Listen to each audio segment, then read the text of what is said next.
ലിജീഷിന് എനിക്ക് പറയാനുള്ളത്, മലയാള സിനിമയ്ക്ക് ഒരു തിരക്കഥാകൃത്തിനെ തരുന്നു എന്നല്ല ഞാൻ പറയാൻ പോകുന്നത്. ഒരു മികച്ച തിരക്കഥാകൃത്തിനെ സമ്മാനിക്കുന്ന സിനിമയായിരിക്കും പ്രേംപാറ്റ എന്ന കാര്യത്തിൽ യാതൊരു സംശയമില്ല. കാരണം ഇതൊരു ക്യാമ്പസ് സിനിമയാണ്. മാത്രമല്ല ലിജീഷ് കുട്ടികളോട് ഏറ്റവും അടുത്ത് നിൽക്കുന്ന ആളാണ്. കുട്ടികളിപ്പോൾ LK എന്ന പേരിലാണ് അല്ലേ, അങ്ങനെയല്ല വിളിക്കാൻ. അതെ, ഏറ്റവും അടുത്ത് നിൽക്കുന്ന അതേപോലെ LK ആണ്, കുട്ടികളുടെ LK ആണ്, യൂത്തിൻ്റെ.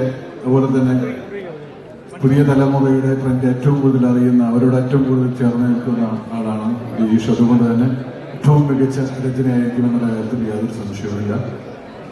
അമീർ എന്ന് പറഞ്ഞാൽ ആയിഷയ്ക്ക് ശേഷം വളരെ എക്സ്ട്രാ ഡീസൻ്റായിട്ട് മാറിയിട്ടുള്ളൊരു മനുഷ്യനാണ്.